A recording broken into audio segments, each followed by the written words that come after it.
तुम्हारे स्वभाव से भी कई बार ऐसी गलतियां होती हैं।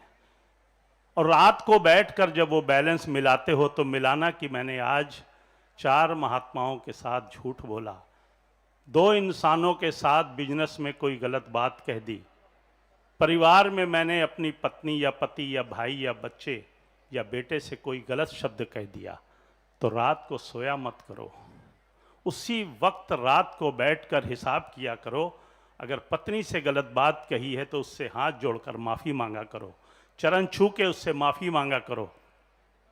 और जिनसे झूठ बोला है कोशिश करके किया करो कि भाई साहब मुझे आप क्षमा कर देना, सत्संग चल रही है।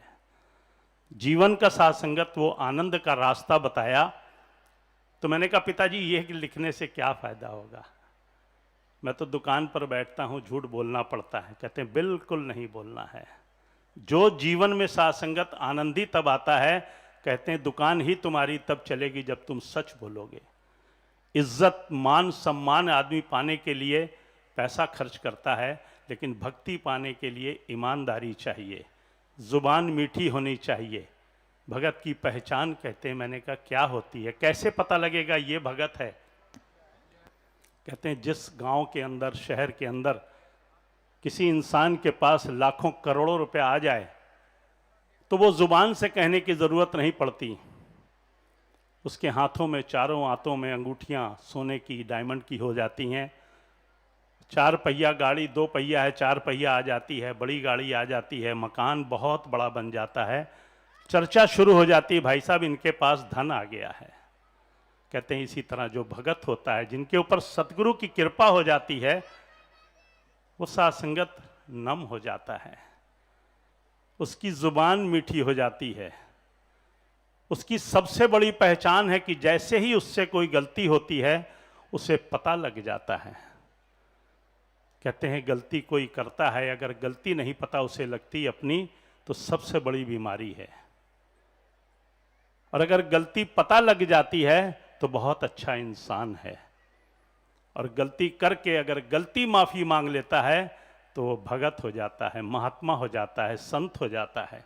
ये उसकी पहचान है। भगत कभी भी झूठ नहीं बोलता, उसकी पहचान है। वो सात्संगत, उसका स्वभाव, उसकी बोली भाषा बदल जाती है, वो अपने आप महकता है। तो आओ सात्संगत ऐसे ही दास के अंदर बहुत ही बाबा जी की अपार कृपा है। दास तो इस लायक है भी नहीं और ना कोई ऐसे गुण हैं। दास तो यही अरदास करता है कि बाबा जी आप कृपा करिए।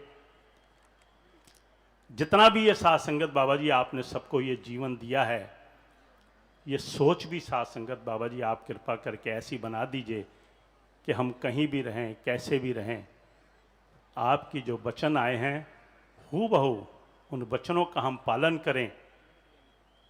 कभी भी सात्संगत हमारे मन के अंदर वो मान ना आ जाए, कभी हमारा भाव सात्संगत गलत ना हो जाए।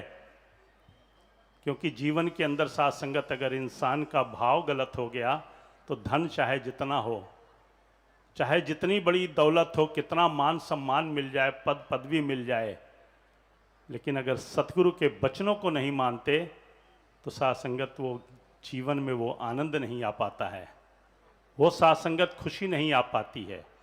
कहते हैं जैसे शरीर की सबसे बड़ी बीमारी कैंसर है।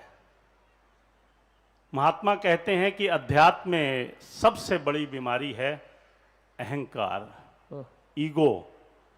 वो सात्संगत महात्मा कोई हो या इंसान हो, पता नहीं लगता है कि ये कब बीमारी कब किसको लग जाए।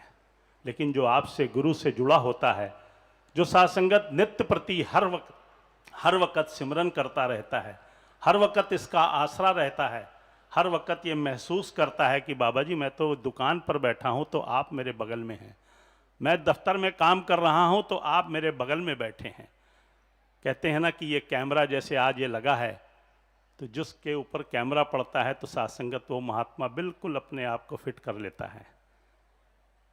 सात्संगत ये निराकार रूप में तो कैमरे बाबा जी ने पूरे लगाए हुए हैं ऊपर।